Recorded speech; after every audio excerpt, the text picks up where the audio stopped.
वर्णिवेशरमणीयदर्शनं मन्दहासरुचिराननाम्बुजं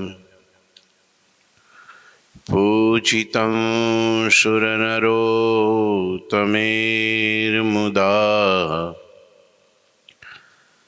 धर्मनन्दनमहं विचिन्तये।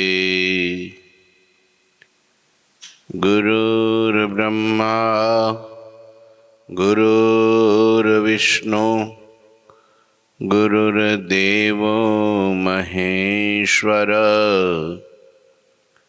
गुरुः साक्षात् परं ब्रह्म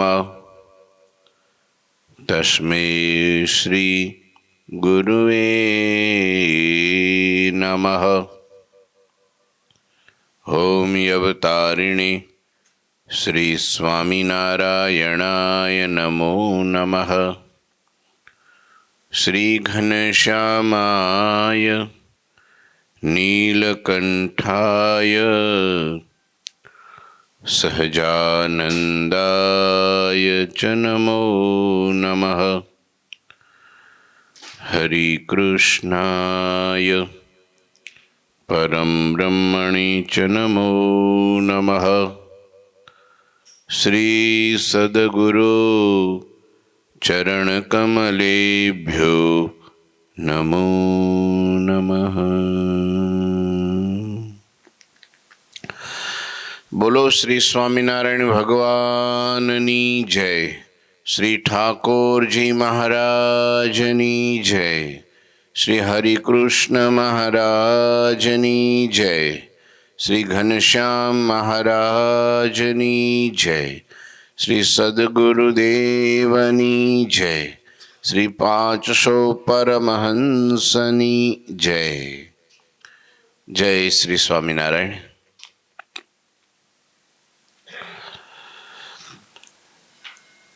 श्री पुरुषोत्तम चरित्र श्री कविश्वर दलपतरामजी विरचित અને લોધિકા દરબાર અભેસી બાપુ પ્રેરિત બ્રહ્મચારી મહારાજ શ્રી મૂળજી બ્રહ્મચારી સુંદર મજાની કથાનું વિસ્તાર દાદા ખચરને સંભળાઈ રહ્યા છે। સુંદર મજાની ચોપાઈઓમાં ગ્રંથને ગૂંથ્યો છે। ભગવાન નીલકંઠવર્ણીના ચરિત્રો છે અને એ ભગવાન વિચરણ કરતા કરતા માનસપુર આવ્યા છે આંધ્રપ્રદેશમાં। માનસપુરમાં રાજા સત્રધર્મા બહુ ગુણિયલ રાજા અન્ન ક્ષેત્રો ચલાવે। ભગવાન નીલકંઠવર્ણી ત્યાં પધાર્યા। પૃથ્વી ઉપર આવા વર્ણી જેવા ત્યાગી ને વૈરાગી બીજા કોઈ મનુષ્ય નથી આવું જણાવાથી સતધર્મ રાજાને શ્રી હરિમાં ખૂબ પ્રેમ થયો। એટલે તેમણે શ્રીહરિને વિનંતી કરી અને પોતાના નગરમાં રોક્યા। આગળ કથા લખે છે। એક ચોતરા હે એકાંતે आसन तिहाँ किया मन शांते। राजायरु राजा के दासा सेवा सजत आई प्रभु पासा। પછી નીલકંઠવર્ણી એકાંત સ્થળમાં એક ઓટો જોયો અને ત્યાં શાંત મને પોતાનું આસન કર્યું। જગ્યા ખાલી જોઈ ત્યાં બેઠા। રાજા અને રાજાના માણસો પ્રભુ પાસે આવીને ભાવપૂર્વક સેવા કરતા હતા। જોયું કે આ વર્ણી અજાણ્યા છે, એકલા છે, નાનકડા છે, જોગી બહુ સૌમ્ય લાગે છે અને બહુ તેજ દેખાય છે, એમાં હસતા ન રહે। અમુકની દ્રષ્ટિ જોવાની, ચાલવાની, સુવાની, બેસવાની ક્રિયા જોવે ને ત્યાં ખબર પડી જાય કે આ મહાન વ્યક્તિત્વ છે। અને અમુક ગમે એવું મહાન કુળમાં જન્મેલું હોય છતાં એની ક્રિયા દેખાય એટલે સમજવાનું કે આ આંબે ડીંડલા આવ્યા છે. ઘણીવાર થોરે કેળા આવે, ઘણીવાર આંબે ડીંડલા આવે. ભાવ રખત હે હરિ પર ભારી, ઉર્જાની ઈશ્વર અવતારી, સબજન કરત આઈ સન્માના, ઓર ભેખ પાયે અપમાના. લ્યો અહીંયા જગન્નાથપુરી વાળી થઈ. આવું બધું ચાલ્યા કરે. શું કરીએ? હાથી ચલે બાજાર અને કૂદતે બસે હજાર. હાથીને કાંઈ ફેર પડે નહીં. રાજા શ્રી હરિને અવતારી ઈશ્વર જાણીને એમના ઉપર ભાવ રાખતા, પણ બધા લોકો વર્ણી પાસે આવીને એનું સન્માન પણ કરતા. ગામના લોકો, નગરના લોકો, શ્રેષ્ઠીઓ, બધા ભક્તો બધા દોડી દોડીને વીંટાવા લાગ્યા. આ જોઈને બીજા જે ભેખધારીઓને પોતાનું અપમાન લાગ્યું. વર્ષોથી અમે અહીંયા ગામ ગુરુ થઈને ખોડાયા છીએ અને તોય આ લોકો અમારી સામું જોવે નહીં. અને પેલો નાનકડો બેઠો છે આજકાલનો આવેલો, ન્યા લોકો દોડી દોડીને જઈને ભેટ ધરે, એની સેવા કરે, એનું સન્માન જાળવે, અને ન્યા બધા વાતો સાંભળવા બે છે. એટલે આને શું લાગ્યું? અમારું અપમાન કર્યું. હકીકતમાં અપમાન નથી, પણ એમને થોડીક રીતભાત બદલવાની જરૂર ખરી. કારણ કે આજના માણસો, એ વખતના 200 વર્ષ પહેલાંય જો આવી રીતના માણસો કળી જતા હોય તો આજે તો એજ્યુકેશનનો જમાનો, હે ભાઈ, ટેકનોલોજીનો જમાનો. એ વર્ષે 18 હોડ ને 18 વર્ષે હાન આવતી હતી, અને અત્યારે છોકરાઓને 8 વર્ષે બધી ખબર પડે છે. કેટલા વર્ષે? આ બધી ખબર પડે. બોલો, એ મોટા ન ખબર પડે એટલી આને ખબર પડે. પછી આપણે એમ માનીએ કે એ તો છોકરું છે. શું માનીએ? એને શું બુદ્ધિ હોય, એ આપણને આટી દેવો ક્યારેક. હા, એટલે 8-10 વર્ષનો છોકરો હોય અને એને તમે કહો કે ભાઈ લગ્ન કરવા છે તો શરમાઈ જાય. બોલો,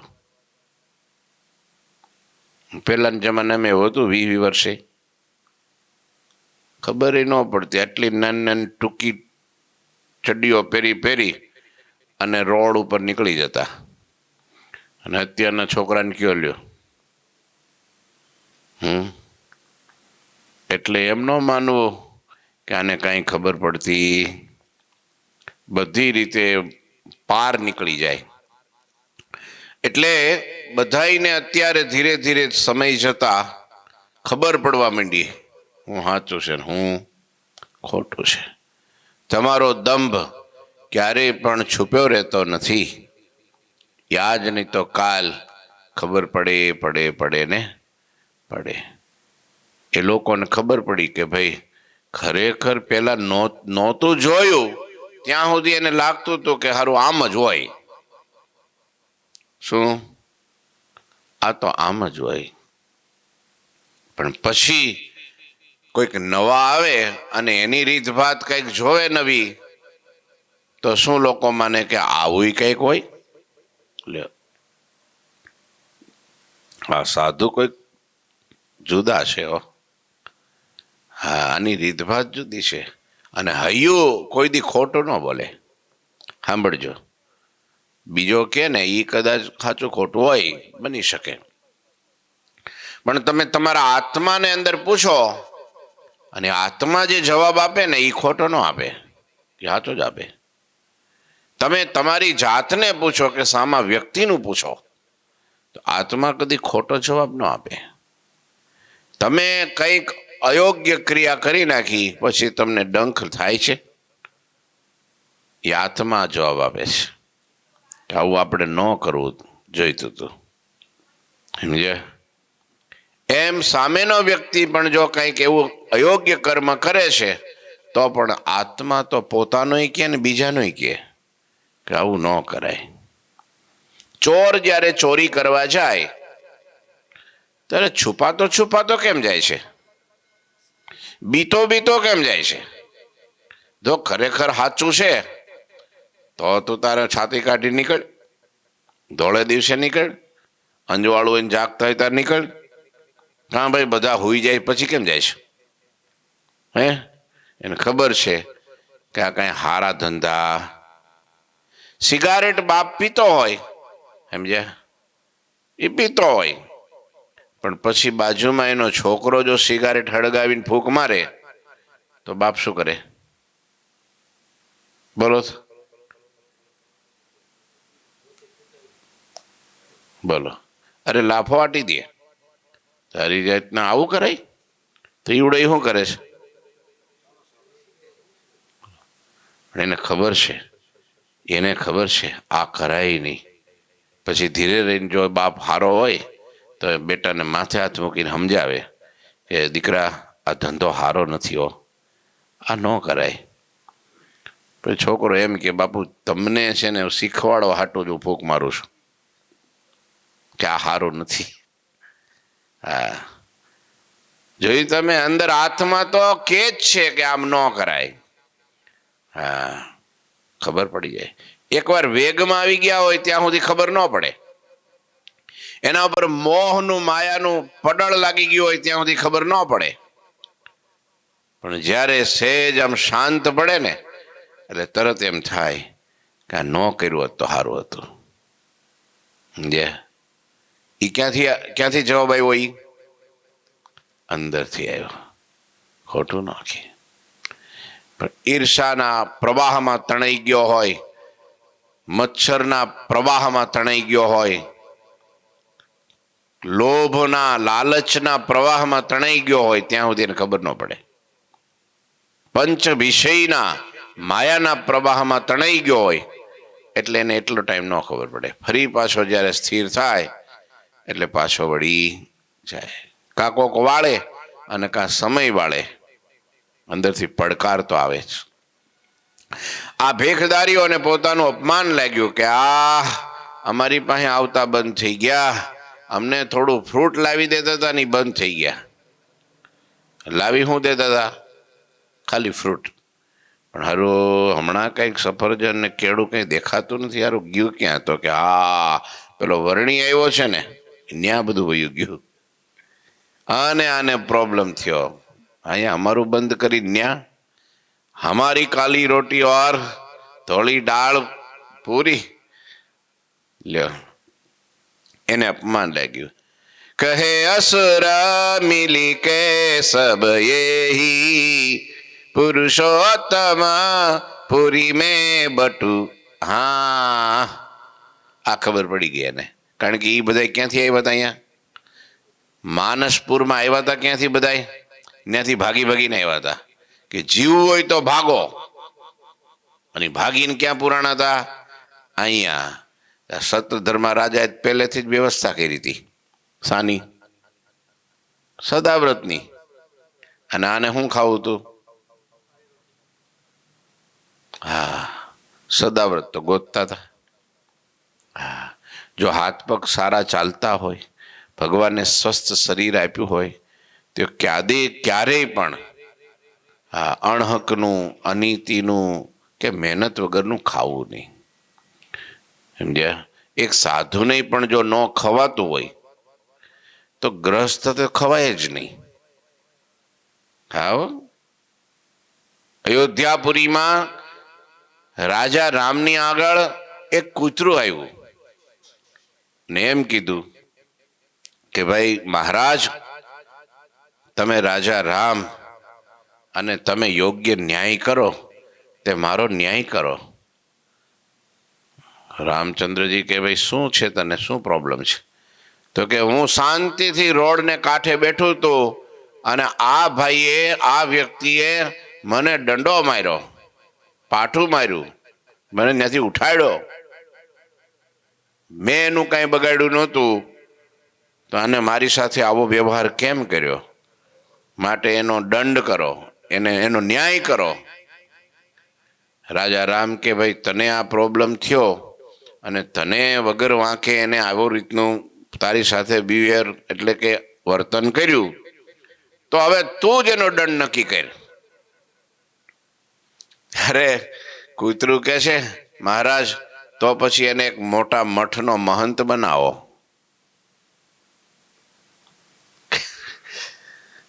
ભગવાન કે છે કે ભાઈ આવું કેમ માંગ્યું, એને દંડ દેવો છે કે તારે વરદાન દેવું છે? એના દંડ કે ઈ કેમ, એનું કારણ શું? ત્યારે કે હું મોટા મઠનો મહંત હતો.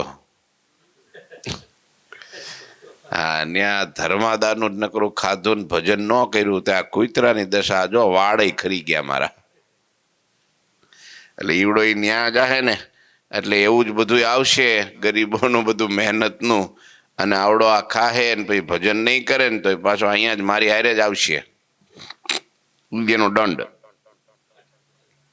પાટા મારશે બધાય, દંડા ફેંકશે બધાય, હડ હડ કરશે બધાય. લ્યો, ત્યારે રાજા રામે કીધું કે ભાઈ ધર્માદાનું કોઈ દી ખાવું નહીં હો.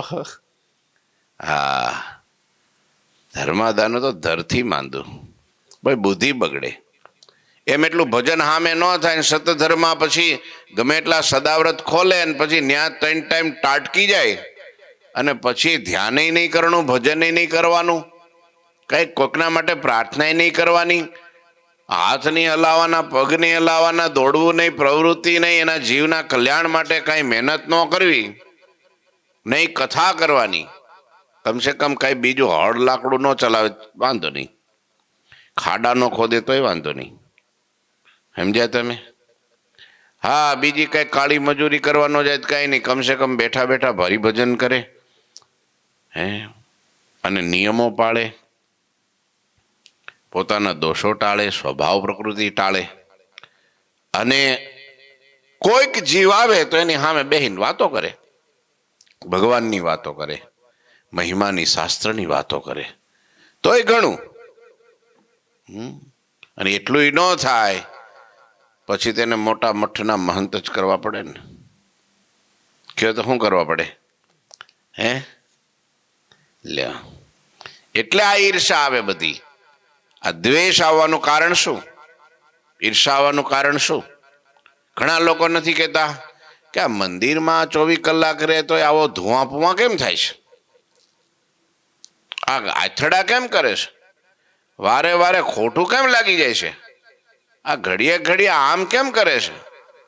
પણ પેલું પેટમાં ગયું હોય અને પછી સામે એટલું ભજન ન થયું હોય અને એટલી સામે સેવા ન થઈ ગઈ હોય તો પછી કુવિચાર આવે. હો, કુવિચાર આવે, પછી ક્રિયા ઊંધી થાય, પછી ભગવાનના સંતોનો દ્રોહ થાય, પછી અભિમાન આવે, અને અભિમાન આવે એટલે બધા દોષ આવે. તમને ખબર છે, એક અભિમાન એવું છે કે એ બધાય દોષોને નોતરે. આવો, હું આવી ગયો છું, હવે તમારે કોઈને આવવામાં વાંધો નહીં. હા, પણ એક નિર્માનીપણું આવે, પણ એ ક્યારે આવે કે જેટલું આપણે કાંઈ પણ કોઈ પણ તીર્થમાં ગયા હો, મંદિરમાં ગયા હો, ભગવાનના સ્થાનમાં ગયા હો, કે કોઈ જગ્યાએ આશ્રમમાં ગયા હો, અને ત્યાં જઈને થોડીક જો આપણી તનથી, ધન ન હોય તો તનથી, હા, તન ને ધન હોય અને બેય ન હોય તો મનથી પણ શુભ સંકલ્પો કરીને આવીએ, ભગવાનની પ્રાર્થના કરીને આવીએ, ભલે. હા, એટલે બુદ્ધિ કોઈ દી બગડે. આ અથડામણ આની છે. શાની છે? આ મારું ના તારું, અહમ ને મમત્વ. સમજ્યા? એટલે અહીંયા કે છે અસુરોને, આ ભેખદારીઓને, આ બધાને અપમાન લાગ્યું, અને પછી બધા અસુરો ભેગા મળીને કહેવા લાગ્યા, જેણે જગન્નાથપુરીમાં આપણા નાથ ભાઈઓનો સંહાર કરાવ્યો હતો ને, નક્કી એ જ આ બાળ બ્રહ્મચારી અહીં આવ્યો છે. ઈ જ છે. તો હવે सबल छन इन पे पीछानो, इनको अपना शत्रु ही जानो, छल करी के इनका जिय लेना. તમે જોવો તો ખરા ક્યાં સુધી પોગી જાય માણસની ઈર્ષા, દ્વેષ. હું કે છે આના બધા લક્ષણોથી એને ઓળખી લ્યો અને એને નિશ્ચય આપણો શત્રુ માનો અને હવે તો કપટ કરીને એનો જીવ લેવો છે, પણ આ વખતે જરાય ક્ષમા રાખવી. ક્ષમા છે જ ક્યાં, હું રાખે? જીવ લેવો છે, બોલો, મારી નાખવો છે આને, કેમ કે આપણું નહીં હાલવા દઈએ. વર્ણીને એવું કાંઈ મનમાં નથી પાછું. ઘણી વાર ઘણા ભક્તોને સંતોને મનમાં ન હોય, આને આવું કરે, જીવ લે, બોલો. આ થોડાક દિવસ પહેલા નહોતું પેપરમાં એવું કંઈક, લ્યો, ફ્રૂટમાં પોઈઝન નાખી ન્યા મૂકી આવ્યા, સાધુએ ખાધું હોય ખરું? લ્યો, અને રાતે રાતે સારું થઈ તો ઉલટી થઈ ગઈ બધી, નહીં તો શું થાય? ભગવાને રક્ષા કરી લીધી. પણ આ દ્વેષ કરાવે, શું કરાવે? પાછો એને માયલો અંદર વાળો જ નીકળો પાછો, બોલો. હા, બોલો, અંદર વાળો જ નીકળો. હા, લાગે આપણને કે આ કાંઈ નહીં કરે, પણ ક્યારે કોણ શું કરે, આ વિપરીત બુદ્ધિ થાય, વેર ઝેર થાય. તમે જુઓ, અહીંયા પણ નીલકંઠ વર્ણીને કે આ બધા ભેગા થઈને કે મારી જ નાખો આને, પણ જો આમ ઈવડો પકડાય એવો નથી, આમ હાથમાં આવે એવો નથી, તો કપટથી મારો, કપટથી ખબર ન પડે. હા, લાકડી તૂટે નહીં એવું કંઈક કે છે ને, શું કે છે? હા, મરી જાય. સાપ તો મરી જાય ને, પછી લાકડી તૂટે. હા એમ, હા, મરે નહીં એમ. બરાબર, સાપ બી મરે નહીં, લાઠી બી તૂટે નહીં. લ્યો, અધમુઓ થઈ જાય, આપણો મરી જાય. પાપી મિલી પ્રયાણ કરીને લાયે બહુ પાષાણ, પથરા લાવ્યા બધાય. એને ખબર પડી કે આ જગ્યા ઉપર આ બાલુડો બ્રહ્મચારી બેહે છે રોજ આંખ બંધ કરીને, એટલે આપણે ચારે બાજુ વીંટાઈ જાઓ. સૌથી પહેલા હથિયાર નક્કી, હથિયાર તૈયાર કરો. હથિયાર તો આમ નજીક પેલા લાકડીઓ બાકડીઓ હોય તો નજીક જવું પડે, નજીક જવું ન પડે અને મરી જાય તો કે પાણા ભેગા કરો, પાણા. શું કરો? હા, ગુણાતીતાનંદ સ્વામી વાતો બહુ ઊંચી ઊંચી કરે છે અને આપણું આમ અપમાન થાય એવું લાગે છે. આ હવારમાં આવી બધી વાતો કર્યા કરે તો આપણે એક કામ કરો, હું કે ઉપર ચડી જાઓ, ઉપર દેખે નહીં એમ કોઈ. પછી તો કે સ્વામી જેવા અહીં રસ્તેથી આમ નીકળે ને તો ઉપરથી બેલું નાખો. આ સત્ય ઘટનાઓ લખાણી હો, બોલો. એકવાર એક જણાએ નાખ્યું, બોલો, તો થોડુંક આમ આગળ પાછળ પડી ગયું. સ્વામી આમ જોયું, સ્વામી કે તારો માર્યો તો નહીં મરું, ઓલો ઠાકોરજી નક્કી કરે ને પછી જ જાય છે, તારો માર્યો તો નહીં મરું. આ દ્વેષ ક્યાં પગાડે, જો તો ખરા. કોઈ દી કોઈનું અશુભ વાંચવું નહીં, વાંચવું એટલે વિચારવું નહીં. કોઈનું આનું અહિત થાય, સંતનો મોટામાં મોટો ધર્મ શું કે છે, આનું અહિત થાય એવું વિચારવું પણ નહીં. તો પછી મારવાની ક્યાં વાત રહી? ગાળ બોલવાની ક્યાં વાત રહી? આમ પાપીઓએ ભેળા મળી લોકો પાકો ઠરાવ કર્યો, પાકો ઠરાવ. સહી શિકારે કાગળમાં લેખિત લીધું, કોઈ ફરવાનું નહીં. આ તો એવું ન હોય, પણ ઠારો બધા ભેગા થઈને કર્યો હોય, લખાણ બખાણ ન હોય કાંઈ. તો વાત કરું છું ખાલી. પણ પછી રાત્રે હરીને મારી નાખવા માટે પ્રયાણ કરી અને ઝાઝા પથરા ભેગા કર્યા. જાની અકીલા શ્યામ નિશાચરેશુ નિશાસમે. શબ્દો કેવા ભાઈ પ્રજોત રાઘવ દાદા? જાનીએ કીલા શ્યામ નિશાચરેશુ નિશાસમે બહુ પાહનતી ઠામ ડારન લાગે દુષ્ટ સો, ડારન લાગે દુષ્ટ સો. રાત્રે નીલકંઠ વર્ણીને એકલા જાણી બધાય નિશાચરો એટલે કોણ? આ બધાય તમે વિચાર કરો, નિશાચર કીધા એને. આ દુષ્ટો એમના ઉપર ખૂબ પથ્થરો ફેંકવા લાગ્યા. વર્ણી એકલા બેઠા હતા ને ત્યાં પથરાઓ મીંડા નાખવા, રાત્રિના સમય, કોઈ ભાળે નહીં એમ. આઈ મિલી કે અસુરય પારા सब रजनी भर पाहन डारा, पाहन की वृष्टि भाई भारी, तो पुनी रहे क्षिमा हरि धारी, क्षोपुની રહે છીમા હરિધારી.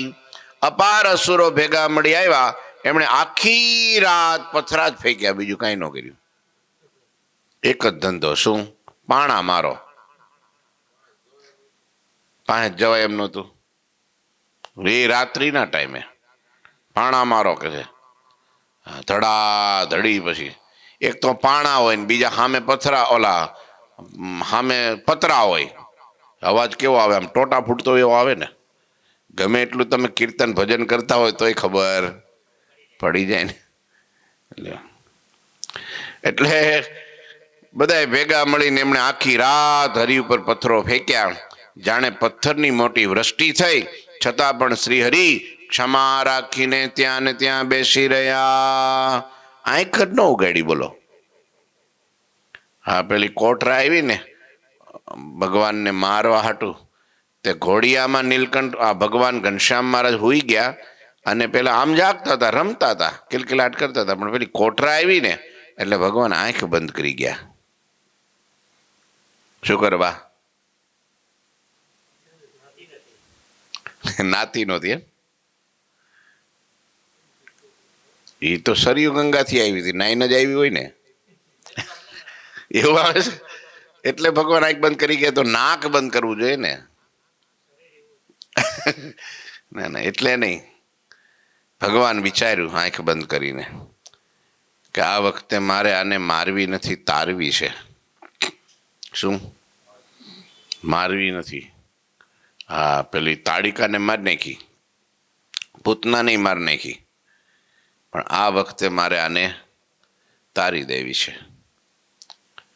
અને ભગવાને આંખ એટલા માટે બંધ કરી કે ભગવાને વિચાર્યું આના ભાગ્યમાં ક્યાંથી, નહીતર જો આમ આંખ બંધ કરીશ અને આંખ ખોલીશ તો મારી આંખની દ્રષ્ટિ આના ઉપર પડશે ને તો આવડી ઊભી ઊભી હળગી જવાની. તો મારો સ્પર્શ આને નહીં થાય તો આનો ઉદ્ધાર કેમ થાય?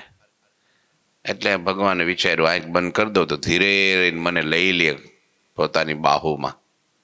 એટલે ઘનશ્યામને ઉપાડી લીધા. આંખ ખોલી હોય તો આંખના તેજથી જ બળી જાય. આંખનું ભગવાનનું તેજ આમ પડે ને ખાક થઈ જાય બળીને. લ્યો, ભગવાનને ઉચકી લીધા. એમ નીલકંઠ વર્ણી અત્યારે જાગતા હતા. બધી ભગવાન અંતર્યામી ખબર ન હોય કે આ પાણાના ગાડા ભરીને આવ્યા છે. ભગવાન આંખ બંધ કરી ગયા. વાંધો ને, આવવા દો. દ્વેષ રહિત દિલ સાધુ સ્વભાવ ને, રોષ રખત નહીં વૃષકલ રાવ ને, ઢેર ભયો પાવન યો ઇનમે તદપી લગ્યો નહીં હરિ કે તન में. ધર્મકુળ રાય વર્ણી ભગવાન દ્વેષ રહિત દિલવાળા હતા. કોઈના પ્રત્યે દ્વેષ નહીં. કોઈ ગમે એટલી ગાળો દે ને તોય કાંઈ વાંધો નહીં, બિચારો અજ્ઞાની છે, જવા દો. હવે ભગવાન જેના આટલા નિર્માની હોય તો આપણે તો રહેવું જ પડે. એમ બાહ્યો ન ચડાવે કે હું એના મનમાં સમજે છે. હા, સ્વામી જરા છૂટ આપી દો ને ભૂકા કાઢી નાખીએ, ન કરાય. એ ધંધો આપણો નહીં. હા, ગુરુજી બાકી ત્યાં લોયામાં 250 દરબારો આમ હાકલ મારે ને તો ભેગા થઈ જાય. અને થઈ ગયા હતા કે ગુરુજી લીલી ઝંડી આપો ને. પાતાળમાં ઘરી ગયો તો કાઢી આવીએ. ગુરુજી કે માળા કરો, ભજન કરો, અહીં સાધુ મળ્યા છે આટલા, તમે બીજું કંઈ કરતા નહીં હો, નહીં તો તમે જાણો ને ભગવાન જાણે. લ્યો, આ છે ક્ષમા. ક્ષમા સમા કોઈ ઢાલ નહીં, ક્ષમા ક્ષમા હથિયાર નહીં. હા, ક્ષમા એટલી ઊંચી વસ્તુ છે. સૌથી પ્રથમ તમે જો મહારાજ જ્યારે ગઢપુરમાં આવ્યા, ઉત્સવ કર્યો અને મહારાજે સંતોની સભા ભરી અને પછી પહેલો ઉપદેશ ગઢપુરમાં એ આપ્યો, હે સંતો, તમે ગામડા ફરવા જાઓ તો ત્યાં તમને આવી આવી વીતશે, આવું આવું થાય. લોકો તમને માર મારશે, લોકો તમને ગાળો દેશે, લોકો તમારા કપડાં ફાડશે, લોકો તમારા ઉપર પથરા મારશે, લોકો કઈ પ્રકારનું તમારું અપમાન કરશે, છતાંય હે સંતો તમે ક્ષમા રાખજો, જાઓ આટલું મારું વચન પાડશો એટલે તમારો વિજય થશે.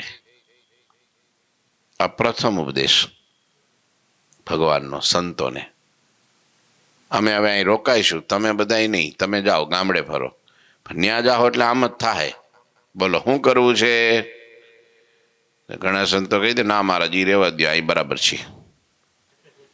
આપણી સહન શક્તિ નહીં વળી ત્યાં જઈને વળી ઉપાધિ કરીને કે પેલા કાનડાનંદ સ્વામી જેવું કાન કપાઈ ગયો. બોલો ઉપલેટાના વેરાભાઈ હતા, સાધુ થયા, પછી પેલું ઘમસાણ યુદ્ધ થયું ને તેમાં આનાથી રહેવાનું નહીં.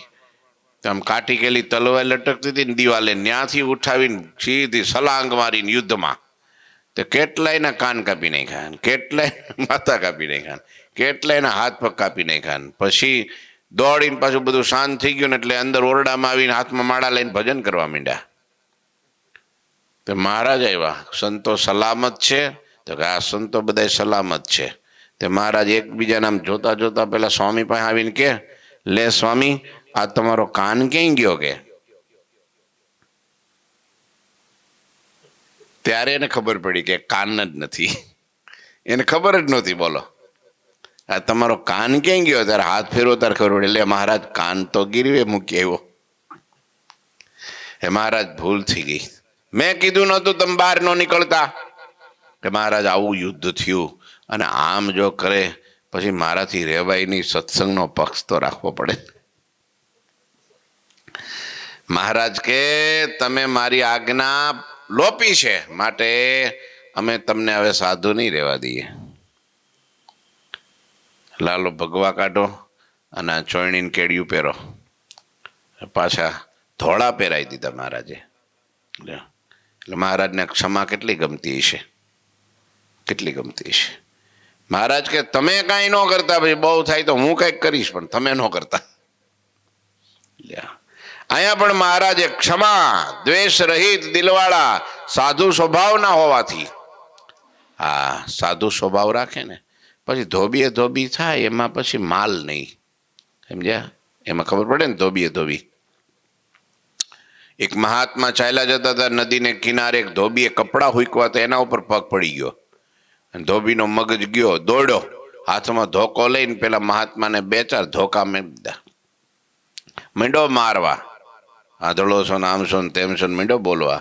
તે ભગવાન વૈકુંઠનાથ ધ્રુજી ગયા. હા મોજડી ચપ્પલ ચાખડી કઈ પહેરવા ન રહ્યા, ઉતરીએ પડ્યું રહ્યું, ખાલી પિત્તાંબર પેલો દોટ કાઢી સીધી. શું કરવા? પેલા મહાત્માને બચાવવા માટે દોટ કાઢી સીધી. પણ અડધેક આવ્યા ને ત્યાં મહાત્માની ક્ષમા બધી ઓગળી ગઈ કે સહન શક્તિ ન રહી ને તે જે ઝાટકો માર્યો ને પેલાના ધોબીના હાથમાંથી ધોકો લઈને ધોબીને ધોબી નાખ્યો. ભગવાન સ્ટોપ થઈ ગયા. ભગવાને પાછી યુટર્ન લઈ લીધો. વિલે મોઢે નીચું જોઈને ઉદાસ થકા આવ્યા. લક્ષ્મીજી જાણી ગયા કંઈક ઘટના ઘટી, શું થયું? આમ દોડતા ગયા પાછા આમ ઉદાસ થઈને આવ્યા. ત્યારે ભગવાને કીધું કાંઈ નહીં દેવી, એ તો ધોબીએ ધોબી થયા. હવે આમાં મારે ક્યાં રક્ષણ કરવાનું રહ્યું? એ જ એનો સામનો જાતે કરી લે છે. હે આપણે બધા ભૂતપૂર્વ વિદ્યાર્થીઓ સંતોએ કીધું ગુરુજી આપણે સાથે કંઈક આનું કરવું જોઈએ. તે ગુરુજી કે ઠાકોરજીને હરિકૃષ્ણ મહારાજને હોપ્યું છે, જો તમારે બધાએ કાંઈ કરવાનું હોય તો હું ભગવાનને ના પાડી દઉં, તો એ કાંઈ ન કરે, ભાઈ તમે કરી લ્યો. વિચાર તો કરો. ત્યારે બધા શાંત થઈ ગયા. ના ગુરુજીની ઈચ્છા છે, આપણે આવું કાંઈ કરાય. આ નામ સાધુતા, આ નામ ક્ષમાશીલતા, હે આનું નામ આત્મનિષ્ઠા. જો તો ખરા ના કરાય આપણાથી. ધોબીએ ધોબી થવાથી ભગવાન ભોઠા પડી જાય અને પાછા વળી જાય. હે આપણા સંતોને પેલા જાનકીદાસે બોટાદમાં લાકડીએ માર્યા, હરિભક્તોને ખબર પડીને ઉકળી ગયા. હરિભક્તો કે આજ તો એને ઠાર મારી નાખીએ. ત્યારે સંતોએ શું કીધું, મને લાગે આત્માનંદ સ્વામી કે રામદાસ સ્વામી કોક હતા.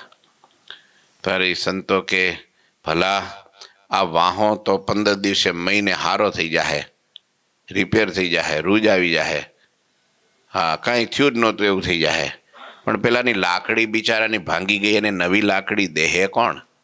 જાઓ એક લાકડી દઈ આવો એમને, લ્યો.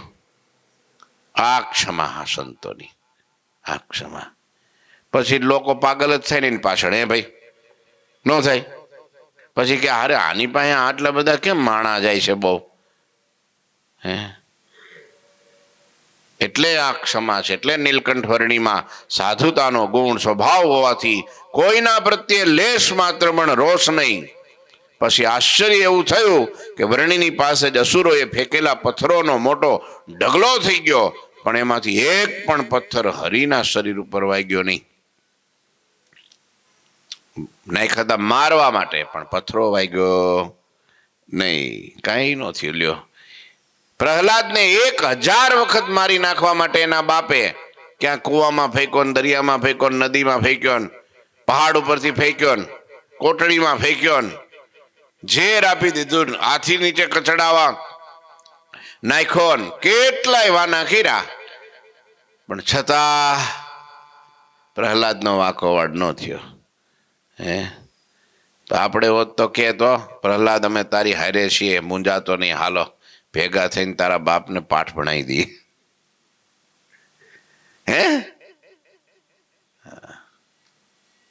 આવું છે તો ભગવાન રક્ષા કરે. હો, આપણે કઈ ન કરીએ ને તો ભગવાન રક્ષા કરે. આમાં એવું છે, તમે કઈક કરવા માંડો તારે ભગવાન એમ કે સારું મારે પોરો લે, તારે તું તારી રીતે મેનેજ કરી લે.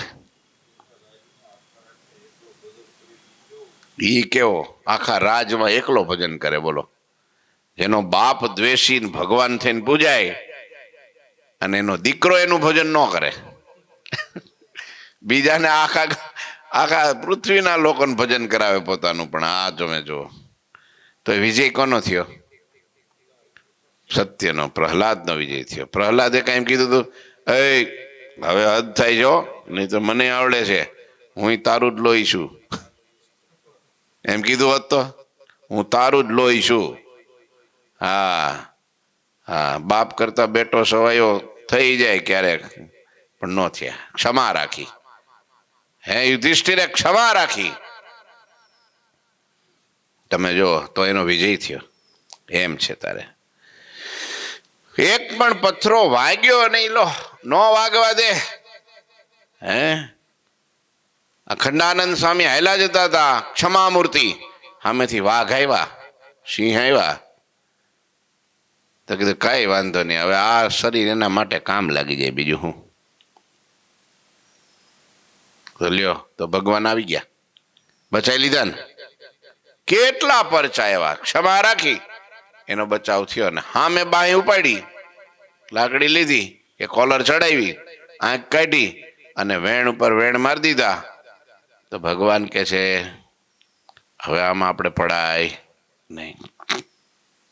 પ્રભાત મેં પ્રભુ કુશલ નિહારી, સવારમાં વર્ણીને કુશળ જોઈ બધા અસુરો હથિયાર લઈને મારવા માટે આવ્યા. ત્યારે નગરજનોએ મળી એમને ખૂબ રોક્યા, પરંતુ અસુરોએ તેમની કાંઈ વાત કાને ધરી નહીં. આ સમાચાર સાંભળી સતધર્મા રાજા તરત આવ્યા. પછી રાજાએ બહુ પ્રકારે અસુરોને સમજાવ્યા, છતાં ક્રોધી અસુરો રાજાનું પણ માન્યા નહીં, વિરોધ કરીને વધારે ઉપદ્રવ કરવા લાગ્યા. પછી બધા અસુરો ખડ લોકો જે હતા એ મળીને રાજાને પણ મારવા દોડ્યા. જેનું અન્ન ખાધું ઉસી થાલી મેં છેદ. અત્યાર સુધી ઈવડો પાલવતો હતો, સદાવ્રત ચલાવતો હતો, એને મારવા દોડ્યા, બોલો. તેથી રાજાએ પોતાના સૈનિકોને આજ્ઞા કરી, હવે તમે આ બધા ધુતારાઓને પકડી લ્યો, હાલો. ત્યારે રાજાના સૈનિકોએ ભેગા મળી કેટલાક અસુરને ત્યાં જ મારી નાખ્યા. આ જોઈને અનેક અસુરો ભયભીત થઈને ત્યાંથી ભાગી ગયા. પછી રાજા નગરજનો ભેગા મળીને હરિ પાસે આવ્યા. પથ્થરનો મોટો ઢગલો જોઈને તેઓ અતિ આશ્ચર્ય પામ્યા કે આમાં એકેય પથ્થરો વાગ્યો કેમ નહીં? નો જ વાગે ને, આ તો પ્રભુ છે સાક્ષાત. લ્યો, આગળની કથા આવતીકાલે કરશું. 20 કડી પૂરી થઈ છે. રાજા અને વરણીનો મેળાપ થયો છે અને હવે રાજાનો ઉદ્ધાર કરશે ભગવાન. એ કથા આવતીકાલે સાંભળીશું. બોલો ઠાકોરજી મહારાજની. શ્રીપતિમ શ્રીધરમ સર્વદેવીશ્વરમ ભક્તિધર્માત્મજમ વાસુદેવમ હરિ માધવમ કેશવમ કામદમ કારણમ સ્વામિનારાયણમ નીલકંઠમ ભજે. શ્રી ઠાકોરજી મહારાજની જય.